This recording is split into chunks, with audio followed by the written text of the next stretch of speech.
No one imagined that that summer night would be the beginning of something that would break the silence of generations. They were a simple family with a traditional but dormant faith. They lived on the outskirts of Guadalajara, surrounded by parched fields and a routine that left little room for the spiritual. But it was right there, in that common and seemingly irrelevant setting, that something from heaven descended without warning. Maria, a mother of two, woke up in the middle of the night without understanding why.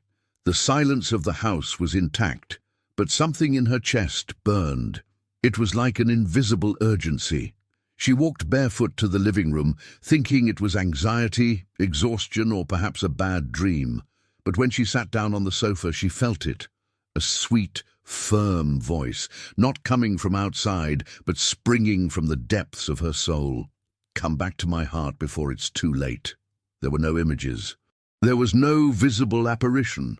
But those words pierced her with such force that she felt as if someone had set fire to her chest. She fell to her knees, weeping, unable to understand what had just happened. It was as if the Virgin had used her soul as a channel, a crack opened between heaven and earth to deliver an urgent message. From that night on, everything changed. Not externally, her home, her work, her routine remained the same. But inside Maria, something ignited. She began praying the rosary at dawn, without knowing why. She felt something big was approaching and that she should prepare her family. For days, she tried to ignore it. She thought it was a suggestion, but every time she tried to return to normal, that phrase returned like an eternal echo. Come back to my heart before it's too late. Her husband didn't understand.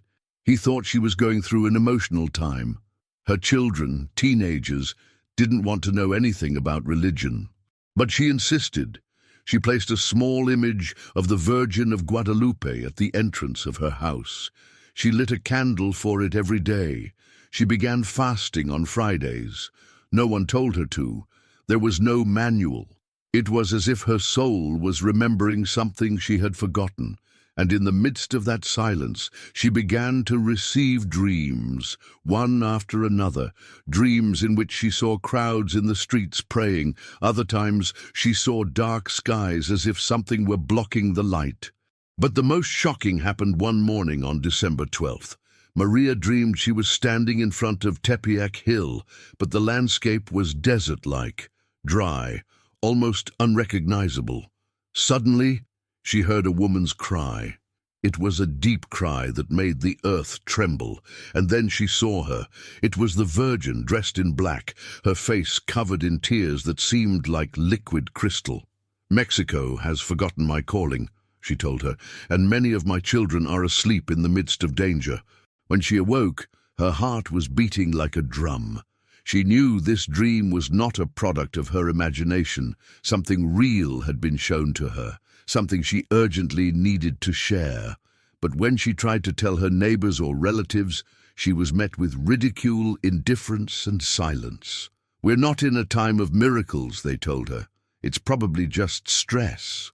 And yet, every time she spoke to older people in church, she was met with shuddery looks. Some elderly women confessed that they had also had dreams, visions, and premonitions.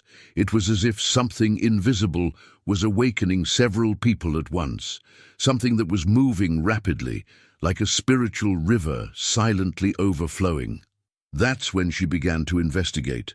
She bought books about the apparitions of the Virgin Mary in Mexico and other parts of the world.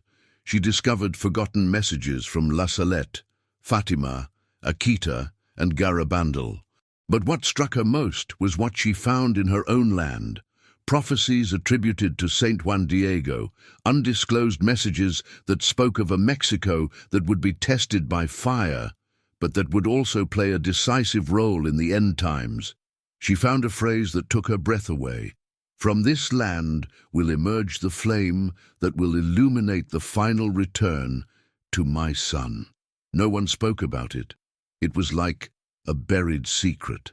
Meanwhile, strange things began to happen in her neighborhood. People who had previously mocked her began asking for prayer. One neighbor saw an image of the Virgin Mary in her bedroom window, even though there was no picture there. Another woman who had left the church for years returned to confession after hearing the same phrase in a dream, "Come back to my heart before it's too late." It wasn't just Mary anymore. Something was happening throughout the area. Something that wasn't reported on the news or on social media, but that spread like a breeze that can only be felt if your heart is awake. And then the inevitable question arose: why Mexico? Why now? Could heaven be issuing an urgent warning specifically for this country? Is there a special calling that has been ignored for generations? Maria didn't have all the answers, but one certainty burned within her. This wasn't a coincidence. And it wasn't just for her, it was for millions. And every second that passed without waking up was a missed opportunity. What this woman experienced was not an isolated event. It is an echo that is being repeated in different parts of the country, as if something were traveling through the country from north to south, touching souls, revealing secrets, awakening consciences. It is as if the Virgin Mary were walking among us once again, calling out to her children one by one, begging them to listen to her before silence is replaced by judgment. And in that silent but firm call, a new question begins to burn in many hearts. What does Mexico have that heaven so insists on speaking to it? This question is deeper than it seems, and the answers begin to emerge if we look closely at the apparitions, the tears of images, the prophetic earthquakes, the words revealed to the humble. Because what comes after this initial awakening is an even more disturbing revelation. What Maria didn't know at that moment, when she first fell to her knees after hearing the whisper that burned her soul, was that her experience was not unique. In different parts of the country, people of different ages and backgrounds were beginning to experience similar awakenings. These weren't viral news nor official messages. They were small spiritual fires, seemingly isolated, but with a pattern that was only revealed when we looked with the eyes of faith. Every story, every vision, every tear welling up from an image of the Virgin, every prayer recited amid whispers and fear. Everything seemed to point to the same thing. Mexico was being visited, but not like before. This time, the visit carried the urgency of a mother who sees her son walking straight toward the abyss. The question Mary asked herself every day began to gain traction in other places as well. Why Mexico? What role does this country play in God's plan? And why do the most recent Marian messages seem so insistently directed toward this land? The answers began to arrive like scattered pieces of an ancient puzzle. The first clue emerged from history itself. Mexico is the only country where the Virgin Mary asked to be called by a name so intimately linked to the people: Guadalupe. It was not a distant apparition. It was a meeting of mother and son, and that relationship, once established, was never broken. Scholars of Marian apparitions have identified a pattern. When the Virgin Mary appears, she does so not only to console, but to warn. At Lourdes, at Fatima, at La Salette, the messages included calls to conversion, penance, and prayer. But in Mexico, the tone was different. There were no threats. There was tenderness. There was promise. Am I not here, I who am your mother? But now, centuries later, that tone seems to have transformed. The tenderness hasn't disappeared, but it has been enveloped by an urgency that cannot be ignored. Mexico has been chosen, yes, but it is also being tested. The recent apparitions, which have not been officially approved by the Church but are multiplying in different states, point to the same message. The soul of the country is in danger, not because of external enemies, not because of political or economic crises, but because of the forgetting of God, because of the loss of the sacred sense, because of the normalization of sin. And it is here that the prophetic weight falls most heavily. Because when a chosen land forgets its promise, heaven reacts, and it does so first with tears, then with signs, and if there is no response, with purification. In Oaxaca, a consecrated religious woman recounted receiving an internal message while in the midst of Eucharistic adoration. The voice she heard said, "My heart is wounded by the indifference of my people." Mexico has been marked with the cross of rescue, but if it does not respond, it will be marked with the cross of pain. As she shared this with her community, others began to share similar experiences. A young woman in Monterrey reported having dreamed of a huge red cross on the map of Mexico.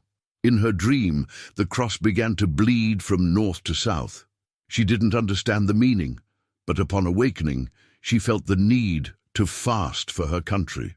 Social media, normally saturated with banalities, began to be used by some as channels for prayer.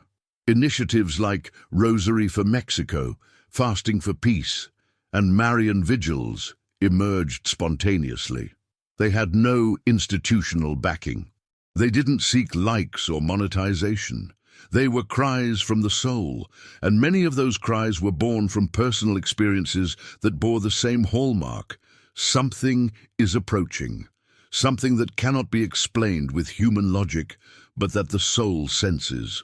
In the midst of this silent awakening, a priest in Chiapas delivered a homily that went viral among faithful believers. In it, he said, "Mexico will be shaken, not because God has forgotten it, but because he has loved it too much. And when a son strays, the father corrects him, not out of punishment, but out of love."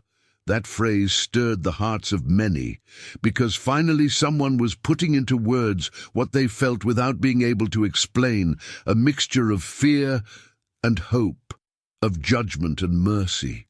As if the Virgin Mary were crying out with tears in her eyes, "Wake up before time runs out." And in that clamor, another, even deeper revelation began to emerge. Mexico is not just a land of apparitions. It is a land of mission. What is experienced here is not destined to stay here. The Virgin is not warning only to protect the country, but to prepare her children for a greater calling. Because from this land, St. John Paul II once said, "A new evangelization will emerge, but for that evangelization to sprout with power, the ground must be purified, and that doesn't happen without pain." Maria, the woman from Guadalajara, reading these things in her personal search, felt that her own experience was just one piece in a much larger work. She hadn't been chosen because she was special. She had been touched because her soul was willing to listen. And like her, there are thousands who are beginning to open their eyes. Not all speak. Not all dare to share what they feel or what they have seen. But the fire has already begun. And the country, with all its pain, its history marked by the blood of martyrs and the faith of the simple people, finds itself at the center of a spiritual movement that cannot be contained by walls, religions, or indifference. So, the question that arises is not whether Mexico will be shaken, but how it will respond when the shaking comes. Because Marian messages are not just warnings, they are instructions. They are calls to the heart. And one of those calls is about to be revealed because there is a part of the story that is not told in the textbooks, a detail that was overlooked for centuries, but that may hold the key to understanding everything that is happening. An ancient prophecy that speaks of what is to come and that now resurfaces strongly in the consciousness of those who are awakening. For generations, the figure of Saint Juan Diego has been presented in a tender, almost decorative way. A humble indigenous person who saw the Virgin on Tepeyac Hill, obeyed her message, carried flowers in his tilma, and managed to convince the bishop to believe. But behind that story, there is a spiritual depth that has been systematically forgotten, even silenced. Because what Juan Diego experienced was not just a vision, it was a transfer of mission. He not only saw the Virgin, he heard her speak in a tone unlike the one we repeat in catechism today. There are parts of that encounter that have not been taught, and that some ancient documents barely mention in hushed tones. fragments that are now being dusted off as if heaven were ready for Mexico to remember who it is and where it is going. Among the oldest manuscripts of the Nican Mopohua, which recounts the apparitions of the Virgin of Guadalupe in Nahuatl, there is a little-known passage that, according to some scholars, was omitted in popular versions. In this passage, Juan Diego asks the lady if she will ever appear again in that land. His voice trembled not from fear, but from an intuition that overwhelmed him. The Virgin does not respond directly, but she does say a phrase that few have been willing to examine in depth. "I will return when the hearts of my children grow cold and darkness touches the top of this hill." This phrase is not included in most modern translations, but it exists. And in recent years, some visionaries and priests have begun to cite it as one of the keys to the current call. What did the Virgin Mary mean when she said, "When the heart grows cold"? And what does this darkness that will touch Tepeyac represent? For those familiar with Mexico's spiritual history, Tepeyac is not just a hill. It is a symbol of the soul of the people, a place where heaven touched earth. If darkness touches that place, it means that the shadow has reached the most sacred place in the country. And that is precisely what many feel is happening now. A spiritual coldness has invaded homes, an indifference toward the sacred, a generation that no longer knows the rosary or the meaning of the Eucharist. And along with this coldness come visible signs: violence, family disintegration, occultism disguised as entertainment, attacks on what was once untouchable. Some theologians have linked this forgotten phrase to an even more disturbing one, supposedly revealed in a manuscript kept in a convent library in the center of the country. In that text, which some claim was written by a direct disciple of Friar Bernardino de Sahagún, it is mentioned that the Lady from on high would come once more, not to leave flowers, but to weep for her children, and that her weeping would be visible, physical, as a sign that the time of mercy is ending. This text was considered apocryphal for centuries, but in recent years, with the increase in weeping Marian statues in different parts of Mexico, many are beginning to look at these ancient writings with new eyes. Upon hearing about this forgotten prophecy for the first time, Maria, the woman from Guadalajara, felt something inside her click, as if the puzzle her soul had been piecing together since that night of the first whisper now had a key piece. She searched further. She asked priests, researched online, found small forums where others were also discussing this fragment. She even discovered that in some prayer circles in the north of the country, that phrase from the Virgin was repeated as an intercessory prayer: "May darkness not reach Tepeyac." It was as if the entire country, even without realizing it, was trying to avoid a spiritual collapse predicted centuries before. And then something happened that stirred Maria's heart even more. A chain of events that seemed to confirm that those foretold tears were already falling. Because in Michoacán, hundreds of miles from her home, news began to circulate of an image of the Virgin weeping blood. It wasn't an urban legend. There were photos, videos, witnesses. The image was in the home of a peasant family that had never sought notoriety. The news spread, first in WhatsApp groups, then on Marian websites. And it wasn't an isolated case. Within weeks, similar testimonies began to appear in other states: Puebla, San Luis Potosí, even in marginalized areas of Mexico City. Marian statues weeping, some with clear tears, others with reddish liquid, others with a thick perfumed oil. The bishops, for the most part, remained silent, some out of prudence, others out of fear of controversy. But among the faithful, something began to change. It was no longer just a matter of dreams or inner messages. Now there were visible signs, and those signs seemed to confirm that the Virgin's weeping, announced by Juan Diego and forgotten by generations, was beginning. The most striking thing about these images wasn't the physical phenomenon. It was the spiritual effect they provoked. People who came to pray before them often ended up in tears, confessing hidden sins, feeling an inner call to change their lives. It was as if those tears weren't just a message, but a mirror of Mexico's collective soul. An urgent call, a silent plea, and also perhaps a countdown. Because if those tears are real, if they come from heaven, then what's at stake is not just Marian devotion, but the spiritual destiny of a nation.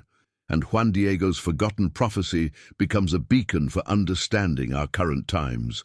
A beacon that doesn't scream, but that shines. A beacon that points to the need to return to our origins, to return to the heart of Mary before darkness finally envelops the hill where it all began. But there's more to it, because the stories about these images aren't the only thing coming to light. There are recorded accounts, testimonies from people who claim to have heard the Virgin's voice from within these statues. And while this seems implausible to many, the pattern repeats itself so precisely that it's hard to dismiss. What those voices said, and the message they left engraved in the hearts of those who heard them, will be the basis of the next awakening. It wasn't an invention. It wasn't mass hysteria. What began in Michoacán as a whisper among neighbors ended up becoming a tidal wave of wonder, fear, and reverence. In a small town with an almost anonymous name, nestled between hills and ravines, lived the Delgado family, farmers from generation to generation. In one of the humble rooms of their house, a simple image of the Virgin of Guadalupe had hung for years. It wasn't made of plaster or resin, but an antique print framed with glass, inherited from their maternal grandmother. No one looked at it often. It was there like so many other images in Mexican homes, present but almost invisible.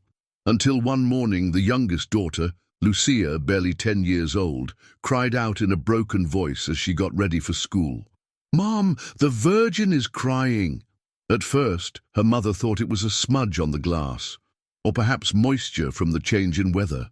But when she got closer, she felt it. She didn't see it immediately, she felt it, a shudder in the air, a thick silence that invaded the room. Then she saw the drops. They were small at first, but they formed clearly around the eyes of the image, and when the first one fell on the frame, it left a reddish trail. The news spread quickly. In small towns, miracles travel faster than light. Neighbors arrived. The local priest was summoned. Some wept at the sight. Others knelt in silence. And although many didn't know how to explain it, everyone felt it wasn't a simple phenomenon. It was a response, a message, a warning. Most disturbing was that a week later, a second statue, this time a body in a neighboring chapel, also began to weep. This time, the tears were clear and thick, with a faint scent of roses. It was documented on video. Some people tried to discredit it as a montage, but experts dispatched from Guadalajara found no physical manipulation. Meanwhile, other cases began to emerge in different states.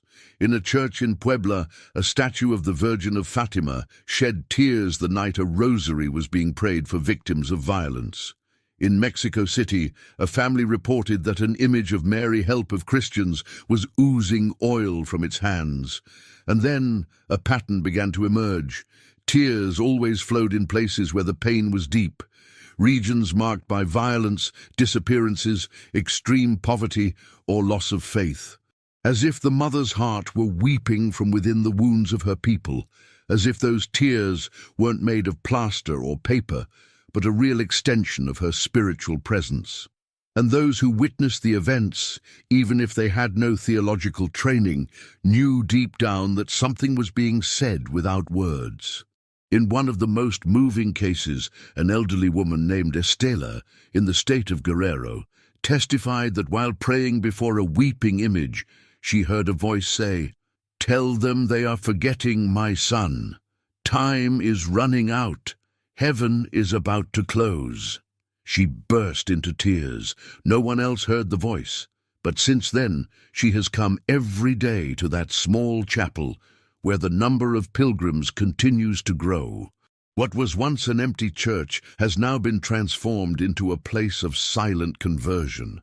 Confessions that hadn't been held for years, people returning to receive communion, children praying the rosary with their grandparents. But the most powerful thing wasn't just in the eyes of the images, but in what was beginning to happen in their hearts. Because those tears weren't just for show. They were a living wound in the spiritual fabric of Mexico. An open wound to remind us that sin is not invisible, that indifference doesn't go unnoticed in heaven, that the pain of the innocent resonates in the heart of Mary, and that when she weeps, the world must stop and listen. Some skeptics attempted to discredit the phenomena. Articles were published in local newspapers speaking of fraud or religious hysteria, but no arguments managed to quell what was happening. Because regardless of whether the tears were chemically analyzable, the spiritual fruit was undeniable. Where there had been coldness, prayer was born. Where there was violence, unity arose. Where there was silence, conversion sprouted. Maria, the woman from Guadalajara whose story has been with us from the beginning, traveled to Michoacán to see with her own eyes. She didn't know what to expect. But when she arrived and saw the image still weeping in the Delgado family's small house, she couldn't hold back her tears, not because of what she saw, but because of what she felt. It was the same burning in her chest that had woken her up that first night, the same whisper. "Come back to my heart before it's too late." She knelt, and in the midst of her tears, she understood something that chilled her soul. The tears weren't the message. They were the prelude. As in the scriptures, when Jesus wept for Jerusalem before its destruction, the Virgin now wept for her beloved people who walk without seeing and listen without understanding. And she understood that she wasn't alone, that all of Mexico was being challenged by a mother who never tires of warning. Mary's tears are not simple miracles.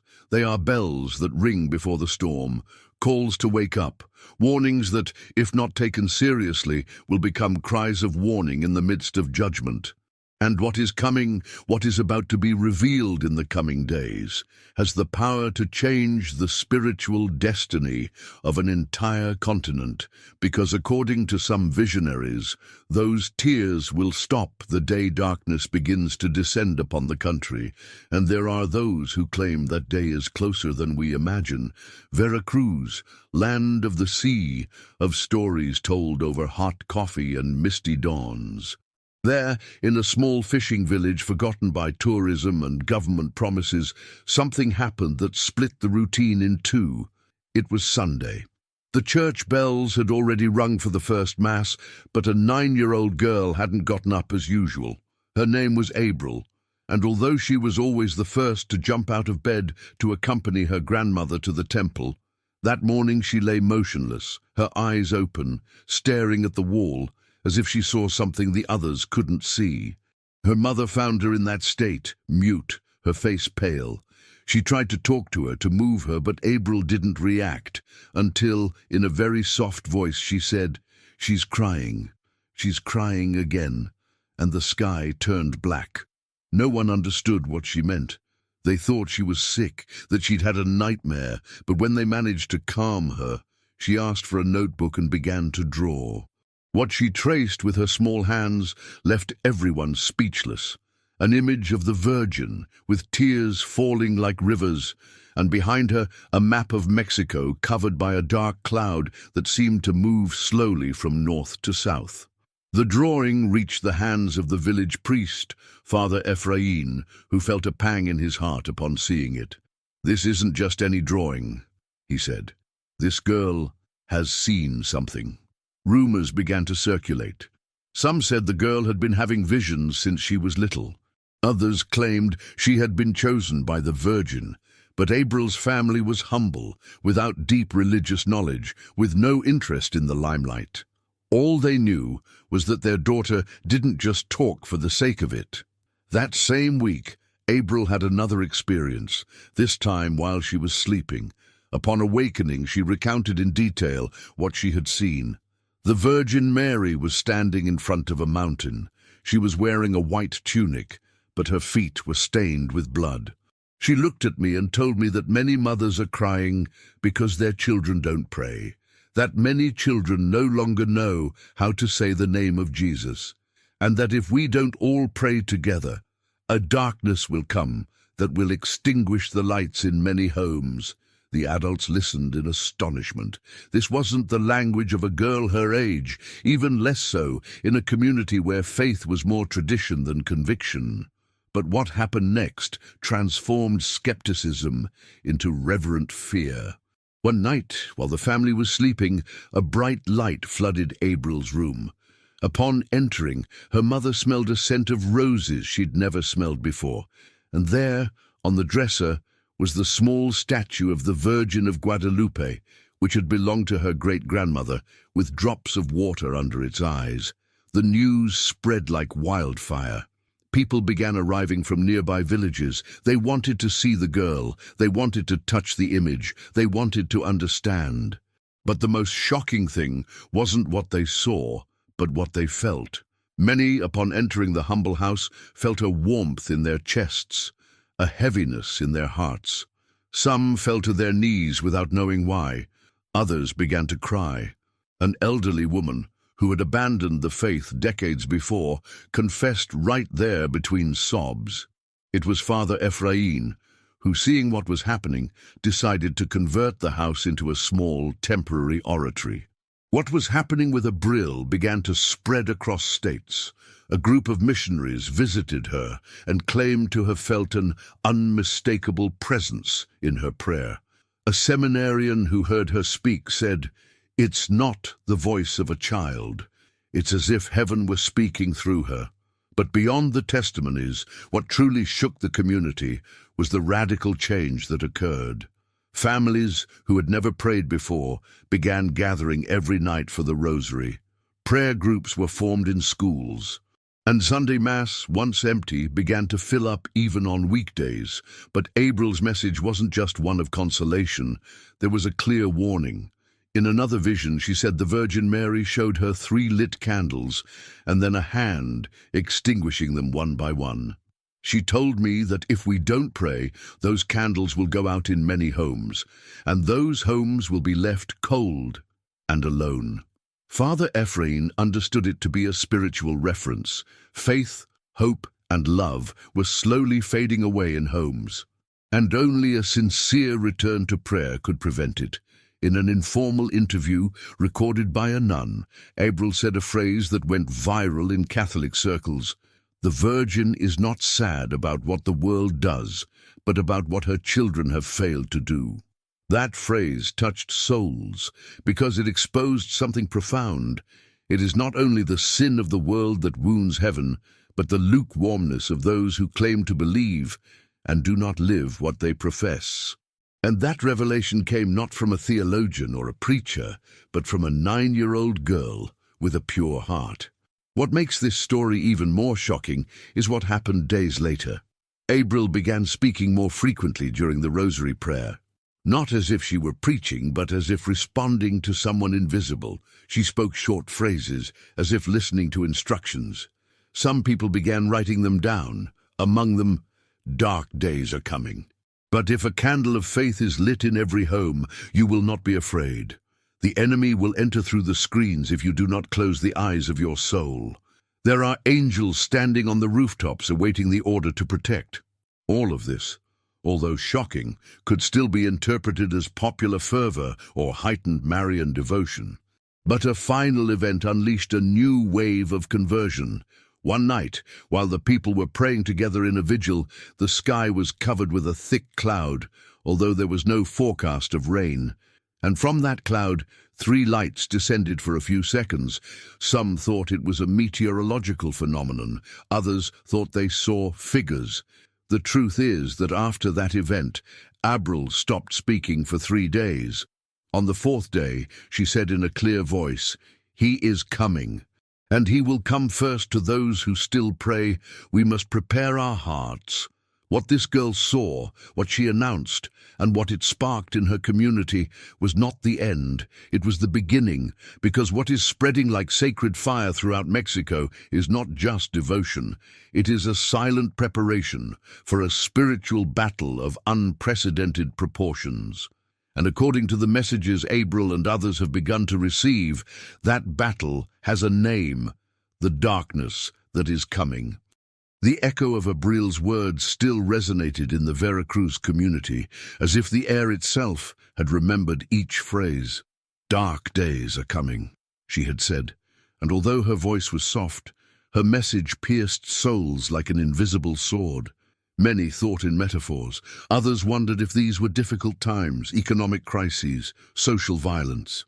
But among those who studied Marian apparitions closely, the dark days were not metaphors.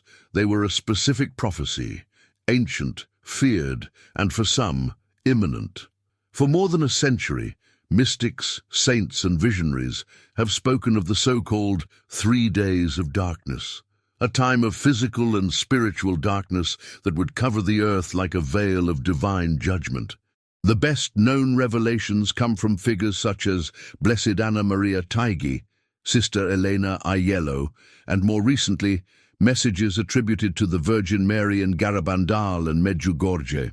But what very few know, and what is now beginning to disturb hearts in Mexico, is that there are undisclosed records that link this prophecy to Mexican territory.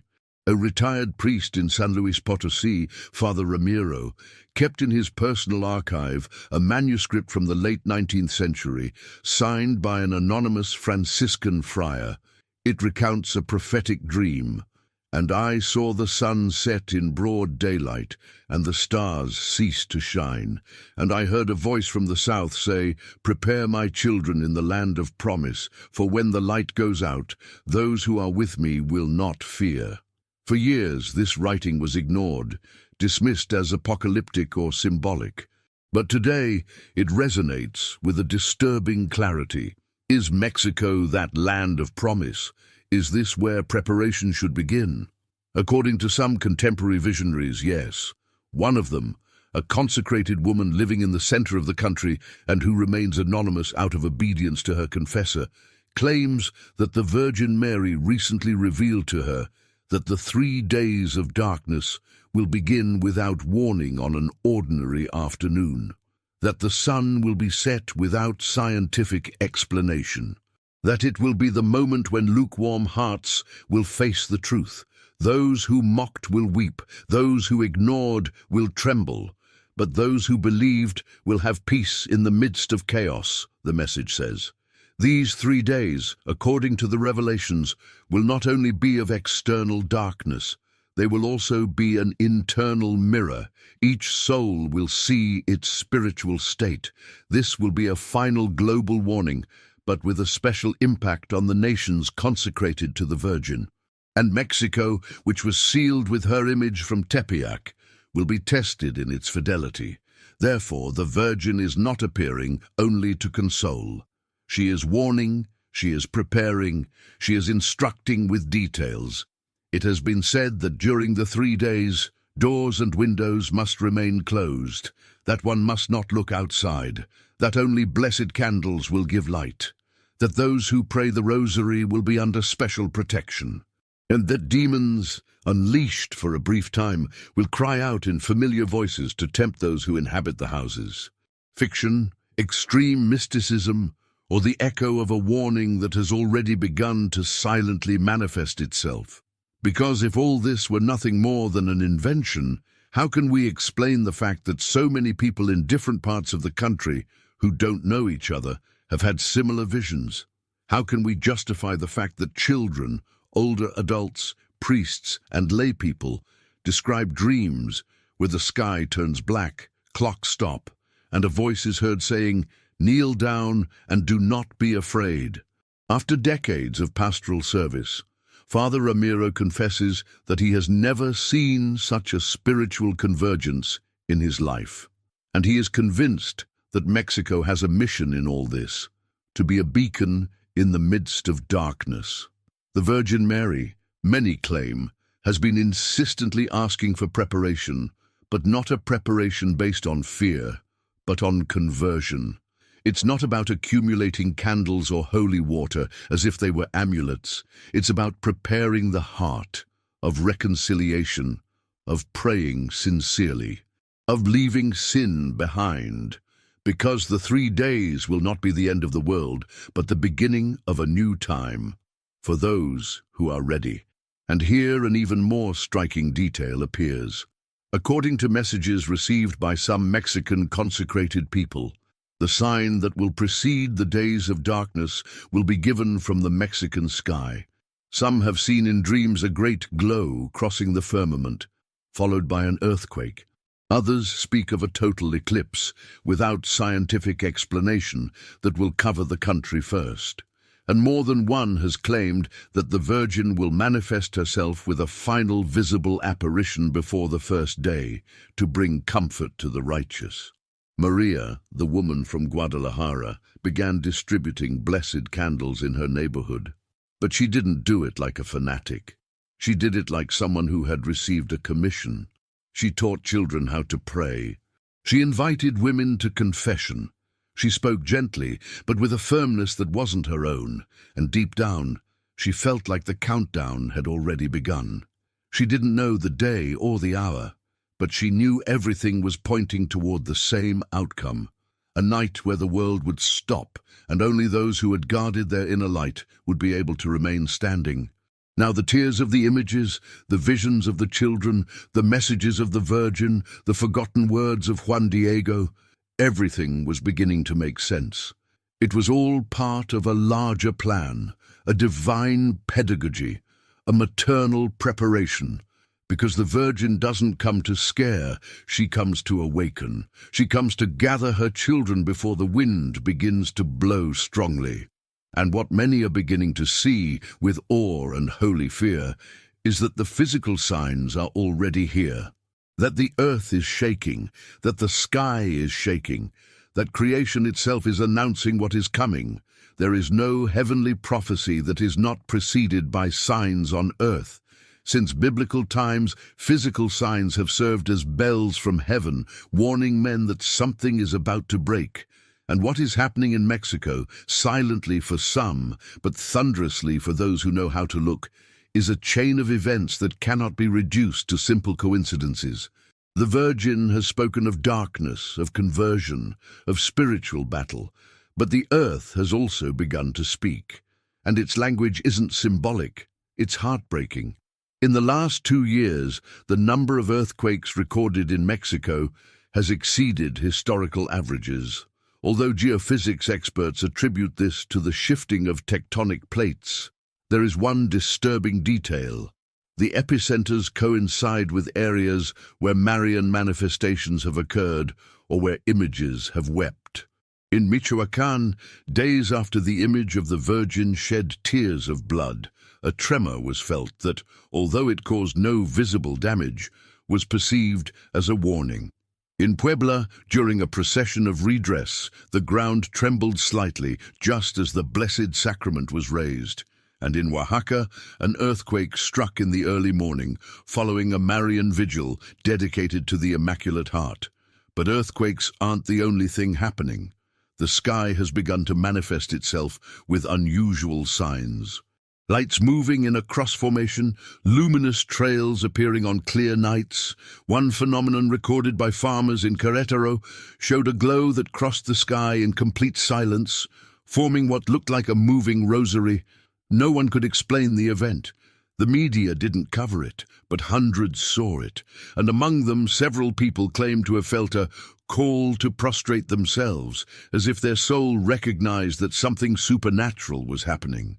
Furthermore, in some northern regions of the country, what many call thunder without a storm has begun to be heard. Deep, metallic sounds resonate from the sky when there are no clouds, lightning, or rain. These phenomena have been reported on social media, with videos showing people staring at the sky in bewilderment. Some call them the trumpets of judgment, a reference to the apocalypse. Others prefer to remain silent, fearing ridicule. But among the faithful, The feeling is consistent.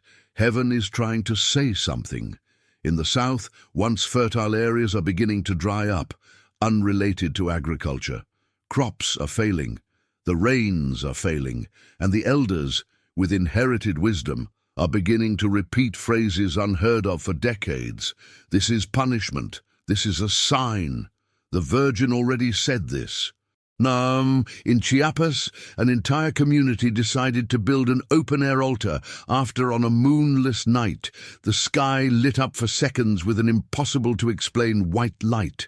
What was once a lukewarm town now prays the entire rosary daily, not out of fear, but because they feel something watching them from on high. Maria, the woman from Guadalajara, began collecting these testimonies, not out of obsession, but because each new event seemed to confirm what she had already felt that first night of inner fire.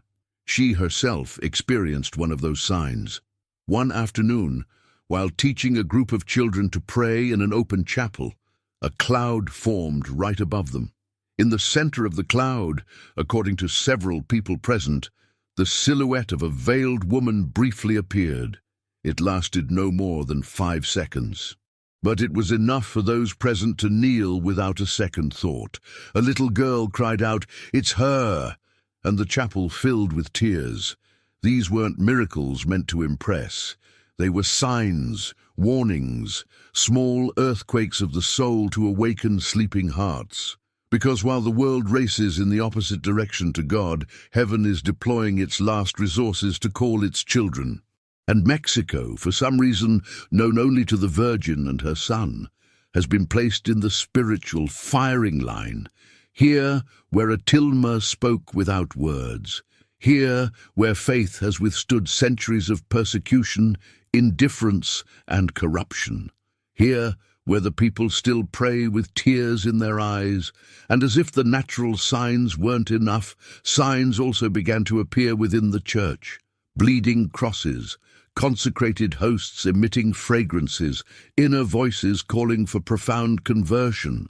In the parish in Jalisco, during adoration of the Blessed Sacrament, several faithful testified to having seen a flash of light emanate from the monstrance, just as it said, "Lord, have mercy."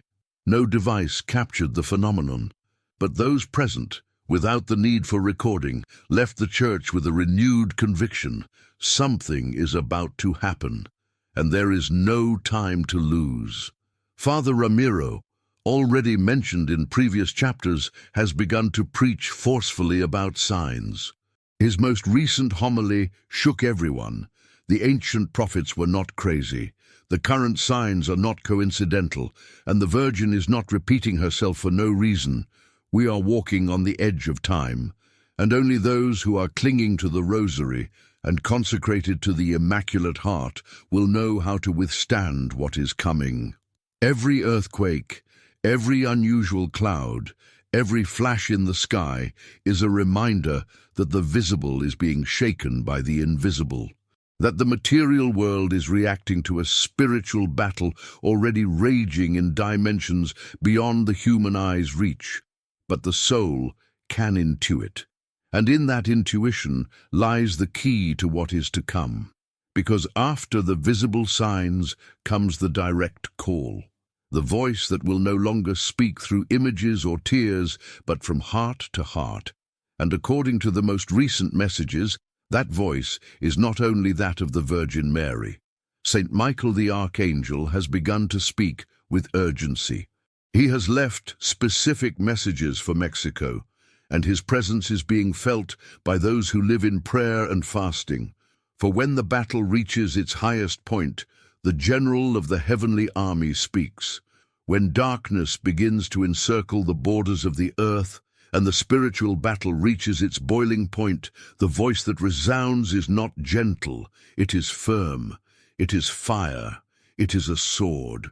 And that voice, according to the most recent revelations received by souls in different parts of Mexico, is none other than that of Saint Michael the Archangel, the great defender of God's people, the Prince of the heavenly hosts. As the Virgin Mary's tears continue to fall, as tremors shake the earth and the heavens announce their strange dance of lights and signs, Saint Michael has begun to speak. And what he says leaves no room for doubt. We are in the midst of an invisible war, and Mexico is at its center. In Tepic, Nayarit, a woman consecrated to perpetual silence recounted that during Eucharistic adoration she felt a chill run down her spine. She thought it was a distraction, but as she closed her eyes to pray more attentively, she heard within her a manly voice, grave, firm, yet full of heavenly authority. Mexico has been marked by the blood of the Lamb. But now it must decide, will it be a land of purifying fire or a land consecrated to the triumph of the Queen? The voice paused for seconds. Then it added, the enemy has crossed the border. He no longer hides. He walks among men with a peaceful face and stained hands. But the Almighty has sent his army. Prepare yourselves. Do not fear. Increase your prayers. This testimony is repeated, with variations, in other parts of the country. In Guadalajara, a young seminarian received a vision in a dream of Saint Michael, with his flaming sword, planted in the ground of Mexico City's Zocalo. Here begins the final battle, said the archangel, and then, turning to heaven, he cried, Who is like God? When he awoke, the young man wept uncontrollably. Never before had he felt such a real weight on his shoulders. Since that day, he has offered constant fasting for the protection of the country. In Chiapas, a mother who prays the rosary daily recounted that during a blackout that left her neighborhood in complete darkness, she saw a luminous figure in front of her house. It didn't speak to her, it didn't move, it just raised a shining sword to the sky. When the power returned, the figure disappeared. When she told her parish priest about it, he simply said, You're not the only one. Saint Michael is traveling across the nation. And these apparitions, visions, and messages coincide with a pattern already recorded in Europe during other spiritual crises. When evil overflows, Saint Michael acts, and he doesn't act as a symbol, he acts as a soldier, as a protector, as a voice from heaven when the human soul can no longer distinguish between truth and deception. In the messages attributed to the archangel in Mexico, 5 phrases are frequently repeated, as if they were spiritual slogans for the end times. Close the doors of the soul. It means cutting off every form of sin, temptation, and distraction that creates gaps in the spiritual life. St. Michael warns that the enemy is using networks, the media, and even family ties to subtly infiltrate. The blood of the innocent cries out from the ground. A lament that recalls the spiritual weight of abortion, violence, and injustice that covers the country like a dark fog. The swords are raised. All that remains is for the prayer to be raised. An urgent invitation to return to the rosary, fasting, and personal consecration as true weapons in this invisible war. The temples have cooled, but homes can still burn. A call to transform every home into a small spiritual fortress, where the Virgin is honored and Christ is enthroned. The time of silence is over. A warning that the lukewarm will be caught off guard, that those who have remained silent out of fear or comfort will no longer be able to remain neutral. These messages don't come alone. They are accompanied by a strong spiritual presence. People who previously knew nothing about St. Michael begin to dream about him. Children draw him without instruction. Elderly people spontaneously mention him in prayer. And mysteriously, on the 29th of each month, many souls feel an urgency to consecrate themselves, to pray his exorcism, to light a white candle in his honor. It's as if heaven were marking the calendar of those who want to be sealed by God.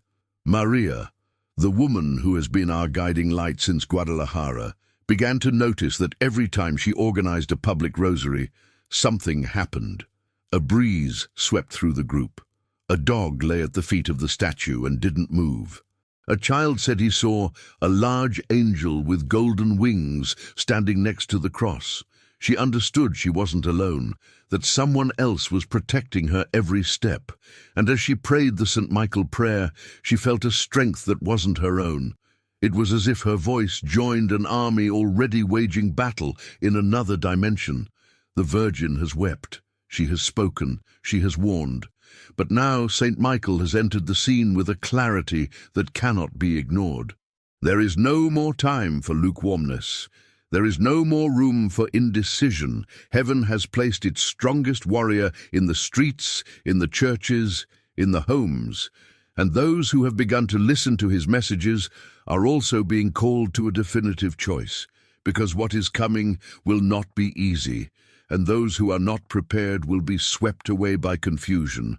But there is hope, because the archangel doesn't just come to warn, he comes to gather, he comes to seal. And those who respond to the call will not only be protected, but will be an active part of the Virgin's triumph. And that triumph, according to heavenly messages, begins in Mexico, a land that has been wounded, betrayed, forgotten, but also consecrated, chosen and sealed by Mary for centuries. And it is she who, after all these warnings, will speak forcefully once again.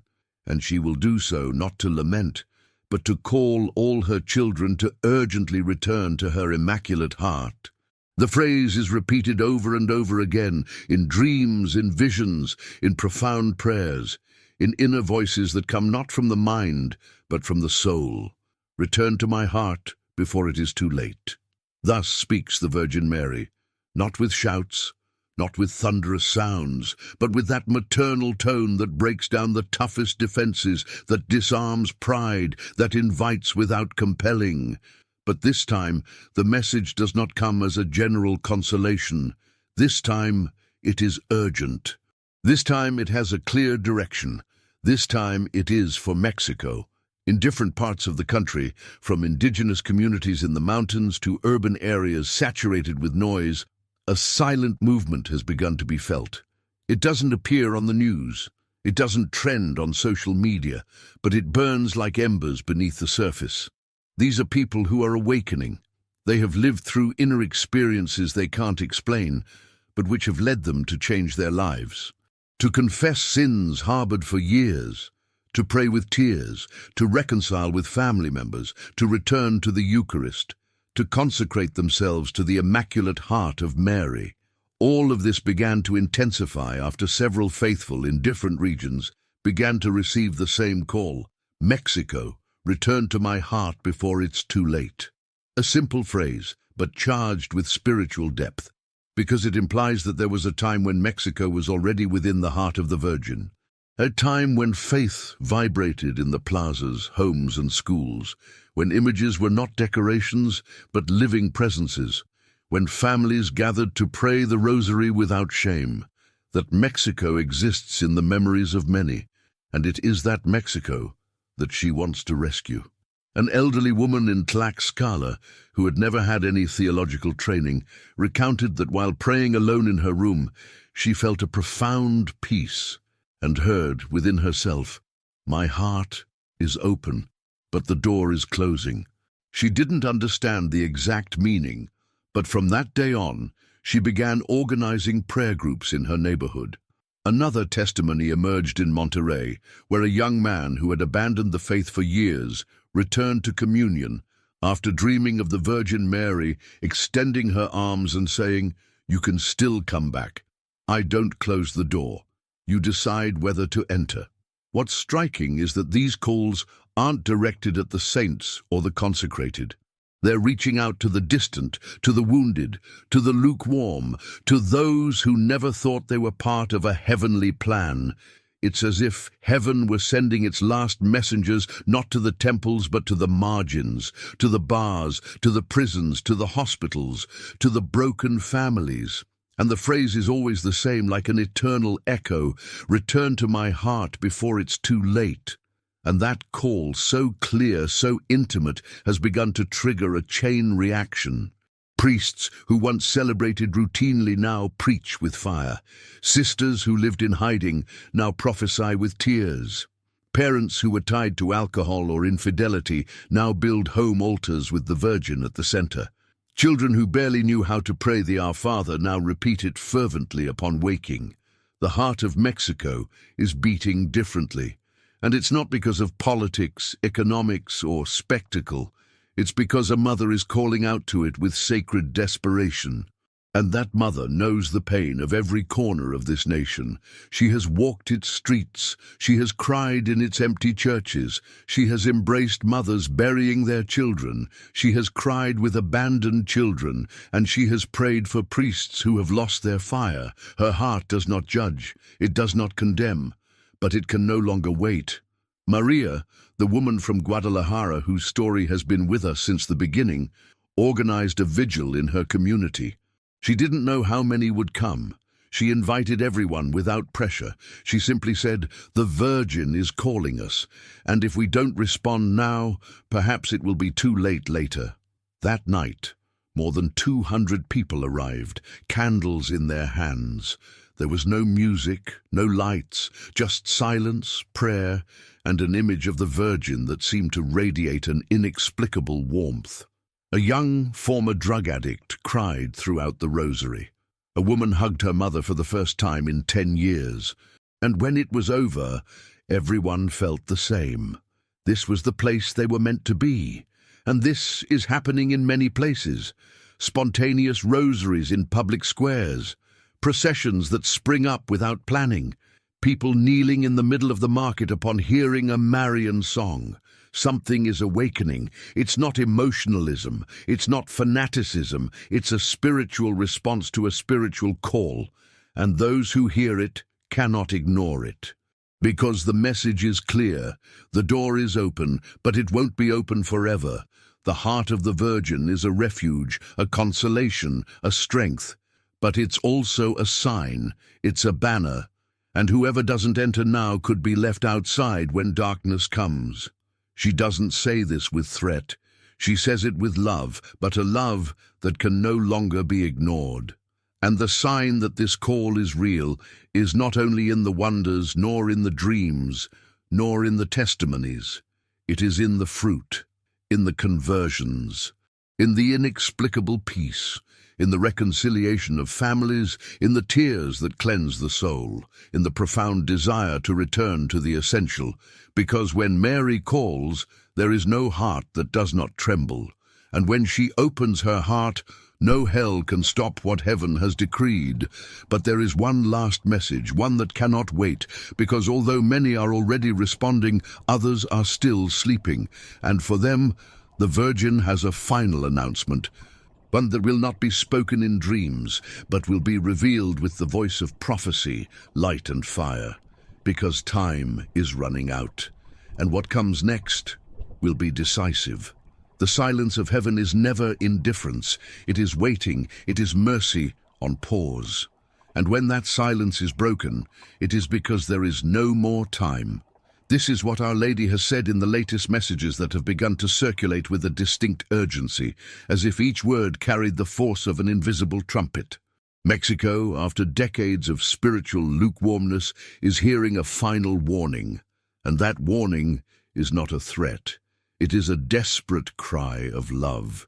The Immaculate Heart of Mary is issuing its final call before purification. A consecrated soul in Morelia, during a nocturnal adoration, received this phrase with a clarity that brought her to her knees. "I can no longer hold the arm of justice. My tears have been shed. My voice has been ignored. Now only the warning remains." She didn't understand the significance of those words, but days later, other visionaries in Sonora, Hidalgo, and Querétaro claimed to have received the same message, and with it, a date that is not chronological, but spiritual. The soul's time is about to close. What does this mean? That it is not a day on the calendar, but a point of no return. That when the warning arrives, the one announced so many times in Garabandal and now resonates powerfully in Mexico, every soul will see its inner state as God sees it. It will be like a miniature judgment, a mirror of the soul, without masks, without excuses, without filters. There will be no condemnation at that moment, but there will be pain, because many will see how far they have walked without even looking back. And according to what has been revealed to different souls in prayer, this warning will begin in places where sin has become normalized and where faith has been abandoned. But also, in divine contrast, it will begin in consecrated lands like Mexico, where the Virgin left her living image as a seal of protection.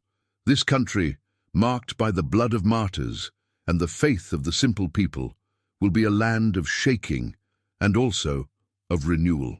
But for there to be renewal, there must first be purification, and for there to be purification, the soul must awaken.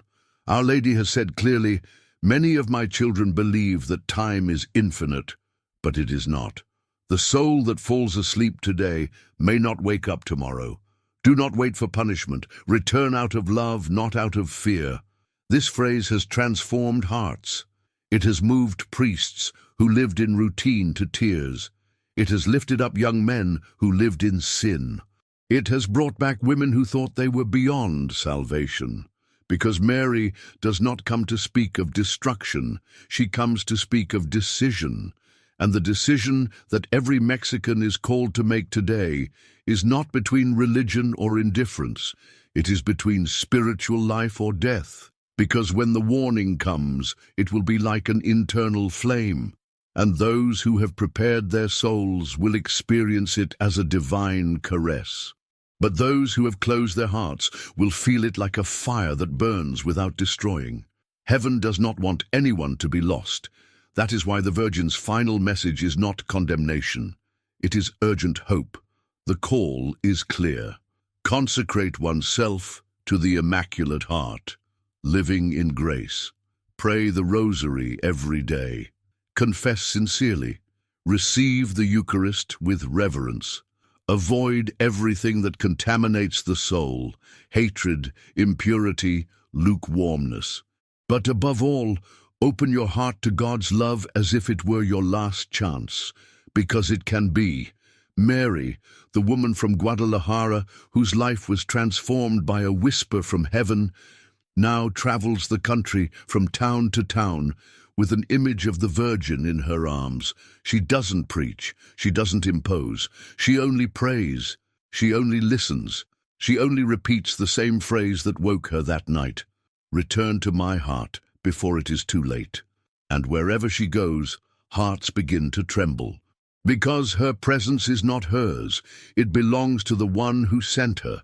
And whoever listens to her knows that the time for decision has arrived. This is the final warning. There will be no other. It will not come in the form of a speech. It will come in the form of an inner fire. And when it comes, it will not be to ask if you believed, but to show you if you lived as one who believed. Mexico, nation of the miraculous tilma, of silent martyrs, of mothers who pray on their knees, can still be a beacon in the midst of darkness, but only if it listens, only if it responds, only if it returns, because the warning isn't a full stop. It's a last chance. It's love screaming louder than sin. It's the mother knocking on the door for the last time, and this time she won't knock with tenderness. She will knock with tears of fire.